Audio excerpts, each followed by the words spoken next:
யோவான் எழுதிய நற்செய்தி அதிகாரம் 12 இறைவசனங்கள் 1 முதல் 11 முடிய.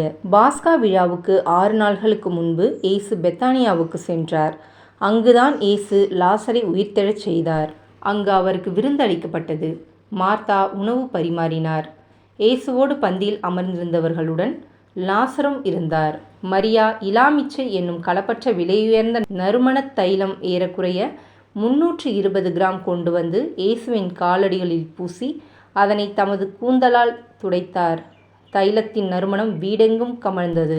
இயேசுவின் சீடருள் ஒருவனும் அவரை காட்டிக் கொடுக்க இருந்தவனுமான யூதாசு இஸ்காரியோத்து இந்த தைலத்தை 300 தெனாரியத்துக்கு விற்று அப்பணத்தை ஏழைகளுக்கு கொடுத்திருக்க கூடாதா என்று கேட்டான்.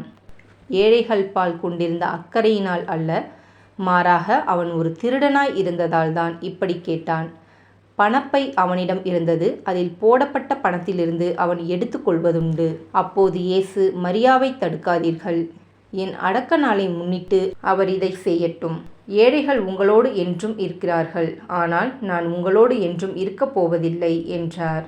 இயேசு அங்கு இருப்பதை அறிந்த யூதர்கள் பெருந்திரளாய் வந்தார்கள். அவர்கள் இயேசுவை முன்னிட்டு மட்டுமல்ல, அவர் உயிர்த்தெழச் செய்திருந்த லாசரை காண்பதற்காகவும் வந்தார்கள். ஆதலால் தலைமை குருக்கள் லாசரையும் கொன்றுவிட திட்டமிட்டார்கள். ஏனெனில் லாசரின் காரணமாக யூதர்களிடமிருந்து பலர் விலகி இயேசுவிடம் நம்பிக்கை கொண்டனர். இது கிறிஸ்துவின் நற்செய்தி. கிறிஸ்துவே உமக்கு புகழ்.